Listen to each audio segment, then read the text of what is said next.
Great offensive line. Red Bull advocate. Breaking. Washington to Alabama. Wow. Kalen DeBoer, Alabama. He is Get me out of commercial. if you talk to I'd imagine if you're going to talk to this is a news that I was going to drop on my for LSU, but this is going to supersede that. We'll get back to what I was going to say. Nice little cliffhanger. Yeah, it's a little tease. Nice little cliffhanger. If you ask Alabama fans, I'd imagine, or Alabama front office, I'm going to call them front office because we're no longer college. We're professional sports.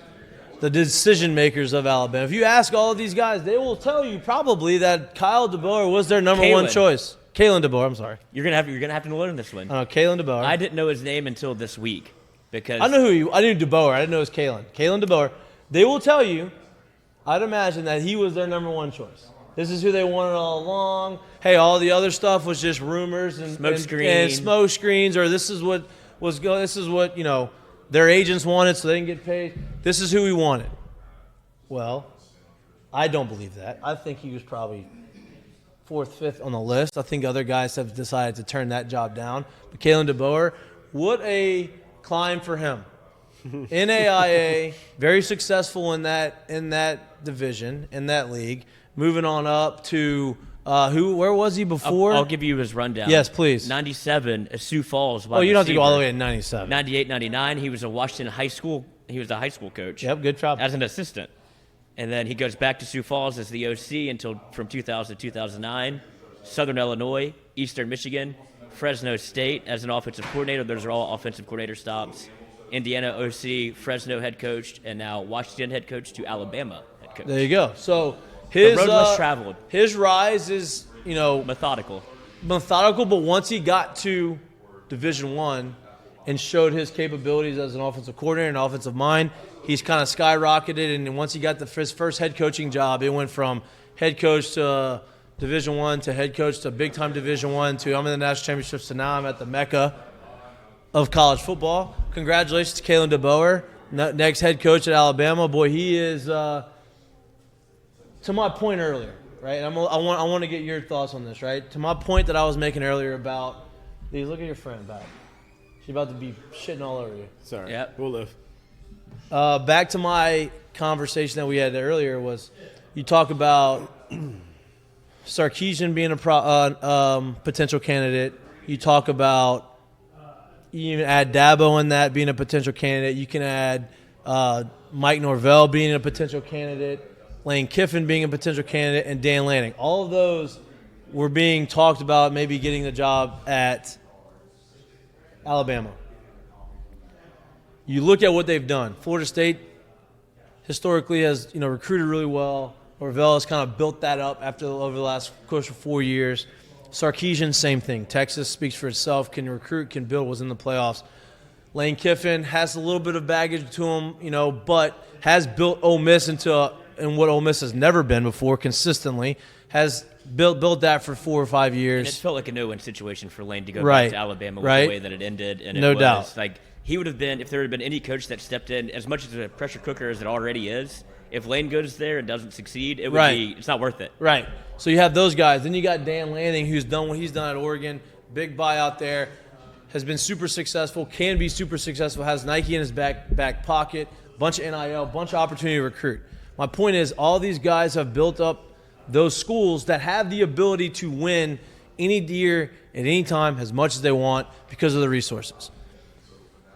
Kalen DeBoer at Washington, I don't feel like they have that opportunity every year, right? I feel like it's going to have one-off years. I don't think you're as consistently successful as all those other universities. Makes sense. Hey, I'm going to make that jump to Alabama and go there. The other guys said no. They don't want to do it because they believe what they've built and what they've done and the opportunity to not have Saban in college football. They believe they can go and win every year now. Kalen DeBoer maybe doesn't feel that way. He's now at Alabama, feels like, okay, I'm going to go and take this. I can do this. I'm the offensive mind. I feel like I'm good enough to do it. But at Washington, I didn't feel like I had that opportunity. Now I do. Makes sense for him to go. Congratulations. How do we feel about it? The supposed short list of guys, I think the only school, now we're not talking about the actual head coaches, but the only school in that you haven't looked at as like a flagship, like a perennial Football school would be Ole Miss. But the only guy there is the guy that we talked about. If he comes right back here, it's almost, let's say here, if he comes right back to Alabama, it's almost, if it doesn't work out, and work out is a very tall task at what's going to be asked right here. Right. It's a I won't say it's a career death for him, but you don't look at him like as a guy, right? So I think in that one, that was going to be real tough sell to get him there. But to me, the rest of them, not only what they've built over the last couple of years, but it's already literally flagship places in what I believe to now be a what's the rush to go and jump into the SEC at this point when there's 12 teams that can get in? Why do I need to go through that gauntlet all year? Why do I need to do that and put myself in that situation when all I really need to do is get in? If you get in, I got a chance to dance, right? I believe that that's the shift that college football is, especially after the narrative that played out this year, where there was no SEC teams in the championship. So for the rest of those guys, to me, there is no rush to be that guy right now. Now you look at somebody like Kalen DeBoer and you think, all right, you get to this school, and I think personally, like at that point, this next guy, which now we know who the next guy is, I'm sorry, I don't know what you could possibly do to keep you there for 15 years. It is going to be very, very, very interesting to see how this thing plays out, because I believe, hey, he goes there and say he wins 3.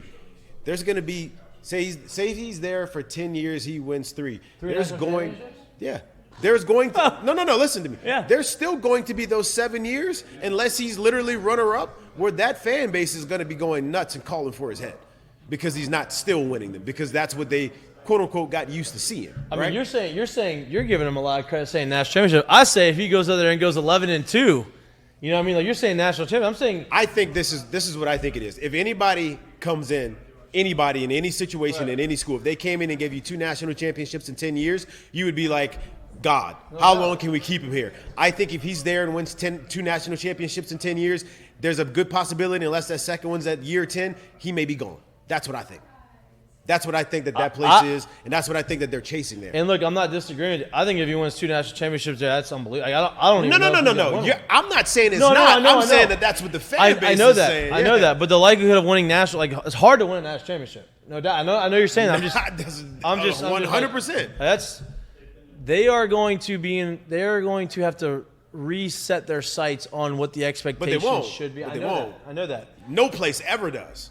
No one ever does. I agree. But, I mean, you have a guy, you're coming off a guy who's one of the most national championships in the history. Like, you can't expect, I know you're not saying that.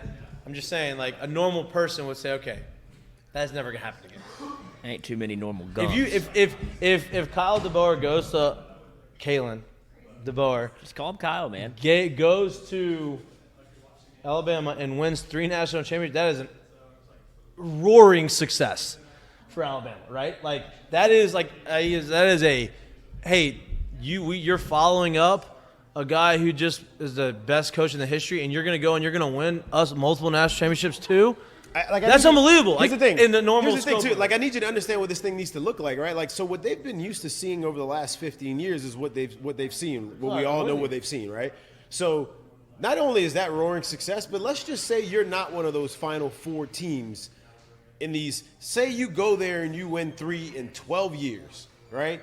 And these other 8, 9 years that you're there, let's say you're not one of those Final Four-ish teams and you're out at the Elite 8 round or whatever that is 5 or 6 of those times.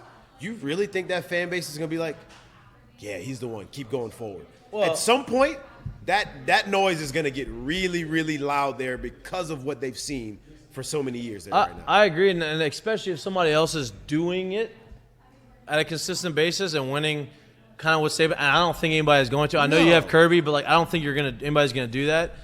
But the delusion of what they can expect. That's what it is, yeah. And the crazy part is too, I don't even know the numbers off the top of my head, but we're talking about 6 natties there. How many other times did he lose in the championship? How many other times did he lose in the semis? Well, 2 for sure to Clemson, right? 2 to Clemson. What? 1 to Georgia. 1 to Georgia. 1 in the semis to Ohio State, right? So my point is he was in the playoffs. 10 out of 12 or 8 out of the 10 years they had it. you've seen them as a Final Four team so many times on top of being a champion. If, as a fan base, if you don't get that, that's when you believe like, oh, because you know what's going to be 5 years from now, it's going to be like, yeah, I know Nick was the guy, but, oh, well, Nick's had a revolving door at all these other spots. We've got other guys to come in. Why can't this guy do it? That's going to be the conversation. No doubt. Alabama's 100%. record is 9-5 in the playoff. He's been there 14 times. He's won. No, he hasn't been there. 14 He's times. played 14 He played games. 14 Yeah. games, because you get, so 14 games, 9-5. And then the other stat I heard was, He only missed the playoffs twice since the playoffs became a thing. Yes, and on top of that, since the 2007 season, his first year at Alabama, he rattled off 16 straight 10-win seasons. Like, that's the kind of... Since 07. Yes. 2008 on, has never had less than 10 10 wins. wins. Since year one there on. Yeah. And that's the thing and that's why I think the DeBoer hire is interesting in regard to this conversation of where you set your expectations. Because if it would have been somebody else, like you swing and miss at Dan Lanning, I think the expectation for Alabama fans stays exactly where it is. Like CFP playoff, 10 games, SEC champs, the needle doesn't move.